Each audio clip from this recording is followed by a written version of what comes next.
equality. Equality! Because that's exactly what the Supreme Court gave us this morning.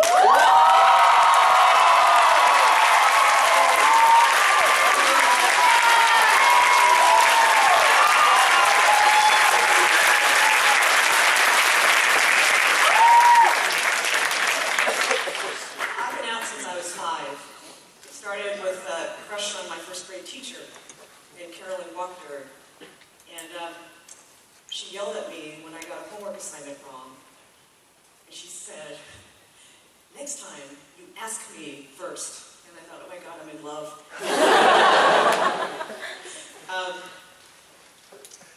It was a long journey to then. I could never have imagined at that time. I'm in my mid-40s now. It's, even 5 years ago, we had talked about equality, and it never occurred to me that this could actually be real in this lifetime. And this morning, it really struck me that it was the day for the ages for a couple of reasons, not just because of the Supreme Court, but because how quickly this country is changing for our Vietnamese community as well. It was about 7 a.m. this morning. I got a call from a friend who's a lawyer, and we had talked about over dinner the week before what this decision was going to be, and we really had hopes that the Supreme Court would make a decision on the right side of justice. And they did. And then got an email from Bill Shelton, who is the communications director for the mayor, Seattle Mayor Ed Murray, who's my boss. He's the other Vietnamese person at the senior staff level. And there was an invitation to a press conference that morning at 9 a.m. We were going to quickly throw that together so that the mayor could give his reaction to the court ruling. So we showed up at 9 a.m. and he said, "Go, by the way, there's the nice Vietnamese folks who are coming, who were originally scheduled for 9:30 a.m. to witness the mayor signing a bill to recognize the Vietnamese Heritage and Freedom flag, as you see up here. They may have to wait." And I said, "Well, maybe should I bring a karaoke machine?" Entertaining. He said, "You might want to do that." But people started showing up at 8 a.m. that morning, buying coffee and hanging out. It was really, I saw them there, and it brought joy to my heart to see that on this day, as a gay Vietnamese American, I would get to celebrate both sides of my identity. So at 9 a.m. we showed up. Room was packed. There were cameras from NBC and Fox. There were advocates and reporters and city staff like me. And the mayor talked about what it meant to him. And people were really interested because it wasn't that he is Seattle's first openly gay mayor, and just one of a few in this country. Denise Parker is the other one that comes to mind from Houston. Anybody here from Houston? Yeah. Hope you're out of the flood by now.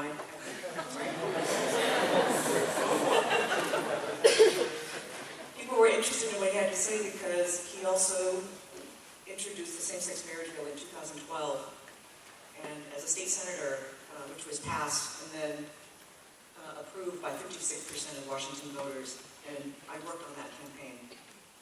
There were tears in the room, lots of hugs and high fives, and like the mayor, many of us had worked for years to achieve LGBT equality, and marriage was among the long list of priorities.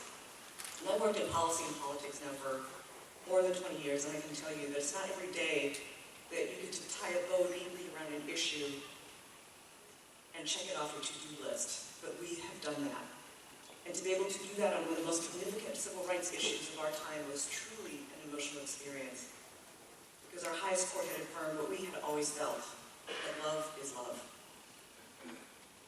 When the press conference ended, people in the room who were there for that press conference left. About 45 minutes later, at 9:45, a new group came in. But the mayor, Vid Shelton, my colleague, and a few other staff and myself stayed behind, including our deputy mayor, Hale Kim, who's Korean American. We stayed because we were receiving the next group that morning, 25 Vietnamese American members in Seattle carrying two flags, the U.S. flag and their Heritage and Freedom flag, with 3 red stripes and a yellow background. They were there to witness the mayor sign a bill that recognizes their flag. And although previous mayoral administrations had spoken supportively, and one even passed a proclamation, it was this mayor, Mayor Murray, who signed the bill with city council support. You should have seen the joy in their faces. Many of them were probably in their 60s, maybe even 70s, arrived in the U.S. 20 years ago after the war, and resettled here in Seattle. My family was among the first wave of those Vietnamese refugees in 1975. And it took our community 40 years to get the recognition that we wanted from our elected leaders. One elder thanked me profusely and said how happy she was to have the mayor's support and to know that there were Vietnamese staff in his administration. The pride that she felt made me feel like the daughter who had just delivered their first grandchild. I'm due in October. Little girl. A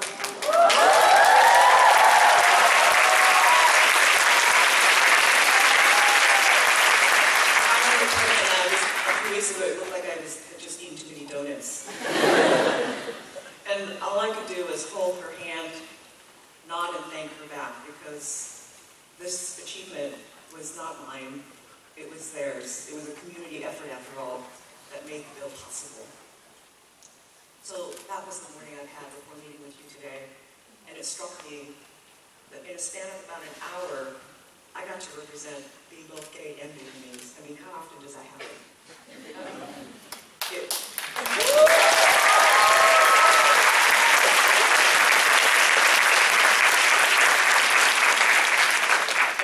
Might say, yeah, you're in Seattle.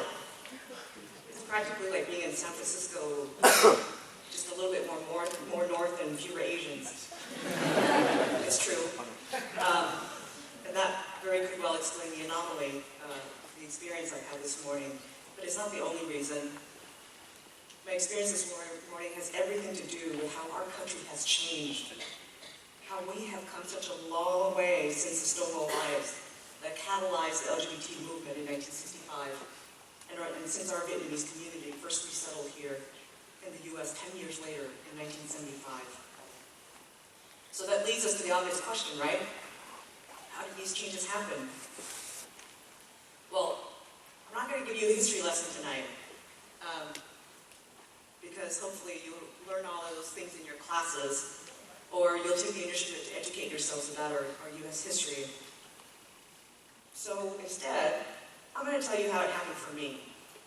And I think Christina asked me because she wanted me to share with you, to give you a sense of how you can be a catalyst for change in this world.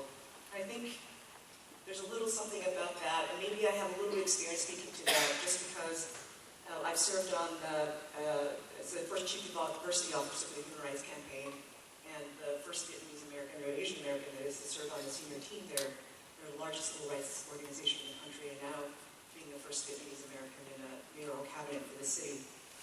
So it comes from 20 years of working on the front lines of civil rights issues.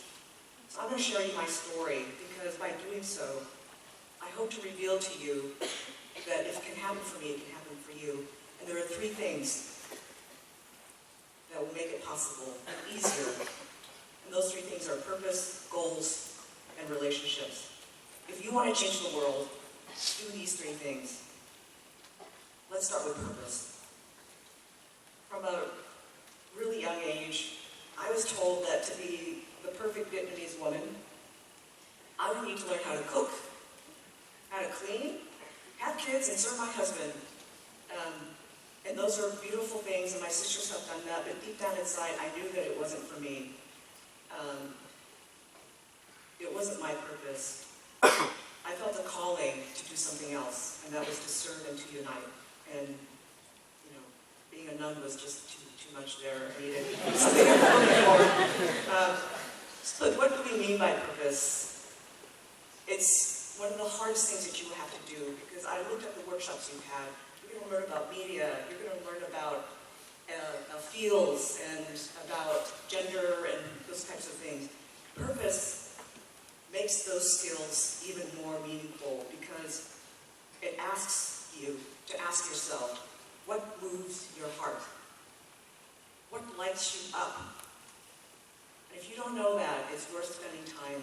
And I will tell you that there are a lot of people who spend years figuring that out. I had the fortune of being able to figure that out very early on. And why are these questions hard? Because they require you to look deep inside and see you as truly who you are, not as others see you or want you to be. It's not a skill that you require, but an awareness that comes from deep reflection. In our culture, it's hard to do that because our parents sometimes have expectations of us that can feel like a burden. We're raised to believe if we do something contrary to what our parents or authority figures in our community want, we will bring shame to them. Or worse yet, we will fail. We talked about that, and that his story resonates for me. I came to my purpose to serve because my mother taught me, by example, what it means to be a servant leader. It was the last night of the war, and my uncles, who were officers in the Southern Army, had my mom on the list to allow her into the military base, and she was one of the few civilians who was given access. So she took us to the bomb shelter that night, and she was the only civilian among a group of women who were wives of military officers, and there were a few other officers in the room. Everybody sat around waiting for something to happen. It was clear that we were all getting hungry. It was time to eat. And seeing this, my mother stood up, and she started to cook. And she made enough food to feed folks. And when the meal was ready, some of the wives stood up to serve themselves, and the officer said, "No, she goes first." And he pointed to my mom, and the response was, "Well, she's a civilian, we have rank." And he said, if it wasn't for her, we would not have food tonight. And it taught me an important lesson, that leadership is about rank or position. It's about seeing the need in a moment of time and taking action to fulfill that need. It's about ordinary women like my mom who do extraordinary things in their lives and go undetected. They're not our CEOs, they're our janitors or cooks. They're not elected women politicians, they're our mothers and our aunts. So that lesson, I was 5 years old when I saw them, it deeply ingrained in me that leadership is about service. So it's ironic then that to live my purpose, to serve and to unite, meant that I was going to stray from the beaten path of the traditional Vietnamese woman and the expectations of my very traditional Vietnamese mother. And many of you probably can relate to this. Maybe you can't, because your moms are a little bit more modern. Mine is, because she did an ad with me in 2012 to support gay marriage.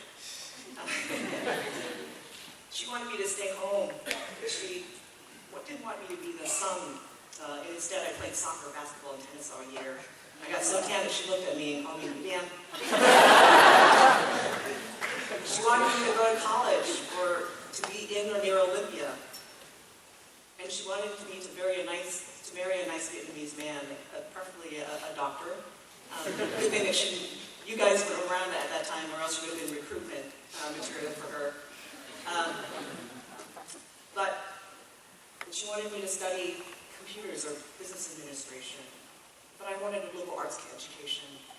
And I went away to Southern California to go to Pomona College because I just felt the calling to do something different. By this time, my mother thought that not only would I become completely useless without domestic skills, but I would probably also be unemployed for the rest of my life with an art history degree.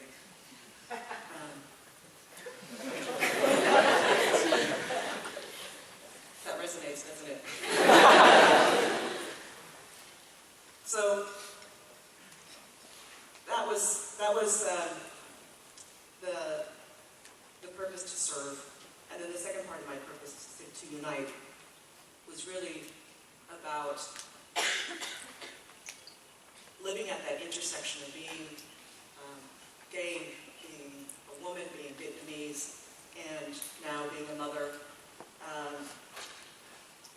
and finding it difficult to fit within the Vietnamese brought shame, but then we figured out, and my sister's now taking me around to every last cousin I haven't seen in the last 2 years, and said, "You remember, oh, this is her spouse, when?" Which is totally embarrassing. And it was difficult to be Vietnamese within the gay community because a lot of gay white men are uncomfortable with race. And we didn't know how to support communities of color. And so, but it seemed impossible to me that I could live discreetly in this box, to be just Vietnamese, or to be just gay, or to be just a woman. And the only way that I could truly exist without living a double life, or paying for years of therapy, was to unite all these parts of me. Even if it made people uncomfortable, or it made them unhappy. And let me tell you, my mother was unhappy for a lot of years. It's a wonder that my mom didn't have a total meltdown with me. I think the only thing that I did right was bring A's home on my report card, which she carried around in her purse like gold medallions and pulled them out to share with every aunt, uncle, and family friend, which was absolutely embarrassing. But something marvelous happened on the way. We had a lot of tension because I was who I was, and I didn't fit these boxes. And on my graduation day from Pomona High School to our nemesis we would call toilet water, I was selected by my class to give the commencement speech. I didn't tell my mom about it, so it was a complete surprise to her when she saw me walk up to the podium. And I delivered my speech, and the crowd was nice enough to give me a standing ovation. And in that moment, my mom realized that everything I had done up to that point, every instance that she took as an affront to her ideals of who I should be, how I should behave, and what I should do, led to this commencement speech. And so my achievements suddenly then became her achievements. And instead of feeling shame and frustration, she felt proud. It was a transformative moment that changed our lives and our relationship entirely. Never again did she question my decisions. And today she's proud of me for taking my own path, understands why I moved to DC and chose nonprofit work over a private sector, a federal job. And, you know, a government job is, and many parents' eyes, the ideal sense of security. There's no other institution that's going to take care of you and job security than the government. But when I chose other things, she didn't understand, but today she does. And that's how I ended up spending the last 20 years of my career working on the seminal civil rights issues of our time, from LGBT equality to workers' rights, to women's rights, and now immigrant rights. And it all started, to repeat back again, with being crystal clear about my purpose in life, and making a decision that everything I did in my personal and professional life was going to be aligned with that purpose. So, number 2, goals. My mom wanted me to go, as I mentioned, into computers and business administration. I ended up in art history and policy because I wanted to change the world, and to me that was changing the laws to end discrimination and to ensure equality for all. I realized that it's a luxury for me to say, I'm going to change the world, because my mother, like so many of our parents, had to toil in low-wage jobs so they could put food on the table and put a roof over our heads. So that decision to change the world was the catalyst for leaving the comforts of my home in Olympia and spending the last 20 years in DC. And it was never my goal to be the first chief diversity officer or to be the first Vietnamese American cabinet member in his mayoral administration. It was simply to make the world a better place tomorrow than it was yesterday. And I took jobs that excited me and were aligned with my purpose, even if they were horrible for my savings account. And I chose opportunities that put me in the middle of the biggest policy debates of our time, even if I was the only woman at the table or the only Asian American. And so, as a result, I got to see the country change in rapid speed. 25 years ago, I never would have thought that I would be able to marry the person that I love, or for the highest court in our land to affirm that we were deserving of full equality. So when my wife Gwen and I married in DC in 2010, we were the third couple in line. I got a call at 5:30 in the morning, get down here now, the reporters are here. And when we showed up, It was still dark outside, and they had 5 tickets, and they handed out to the 5 couples, and we were couple number 3. And when we got married that year, there were only 6 states in DC that recognized same-sex marriages. When our son Max was born in 2013, same-sex marriage was legal in 17 states in DC. And today, when I give birth this October to my soon-to-be baby girl, same-sex marriage will be legal in all 50 states.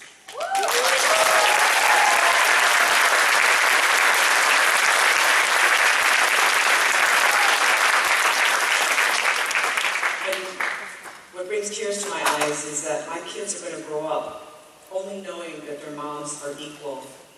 It means that young people, LGBT people, will know that they belong in our society, even if they face rejection by their own families. It means now that the U.S. is the 21st country to legalize same-sex marriage nationwide. And Justice Kennedy wrote the majority opinion, and he said, "No union is more profound than marriage, for it embodies the highest ideals of love, fidelity, devotion, sacrifice, and family. In forming a marital union, 2 people become something greater than they once were. Their hope is not to be condemned to loneliness, excluded from one civilization's oldest institutions. They ask for dignity, equal dignity in the eyes of the law. The Constitution grants them that right." So that leads me to my 3rd point about how to be a catalyst for change in this world, and that's relationships. I believe that telling my truth, as uncomfortable and as it was, and as unhappy as it made my mom and my family, was a necessary trade-off for tension in my family and in my communities. Because when you live your life with truth, you will find freedom, and with freedom comes the possibility of happiness and fulfilled dreams. And I will tell you this, that there are a lot of people being treated who achieve material wealth, who look like on the outside that they're happy, but somewhere they're struggling inside.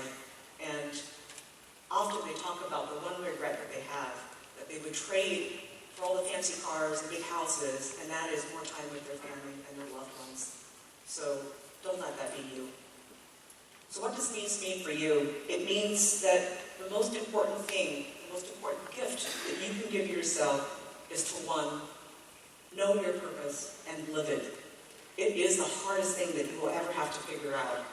But once you do, everything falls into place. Or as the poet Rumi put it, whenever you do things from your soul, you feel a river inside, a joy. Look deep inside and connect with that joy. Let that river guide you. It will lead you to a life of meaning. 2, goals. Once you figure out your purpose, setting your goals becomes infinitely easier. You go from 100 options down to a few because they're aligned with who you are and what you want to do. The best goals are intrinsic. They're meaningful relationships. They're about personal growth. They're about community contributions, which are all the reasons why you have gathered here today. The people who strongly desire to contribute to your community. There's research that says that they have more vitality and higher self-esteem. Extrinsic goals, on the other hand, those goals that are outside of you, money, fame, and beauty, may be impressive to the outside world, but they do in the long run very little to give your life meaning. And then 3, relationships. There are 2 kinds of people in this world, alive people and dead people. When we face our mortality, we're going to remember back in our life, and we're going to remember the people who mattered to us, who made us feel good, and who taught us something.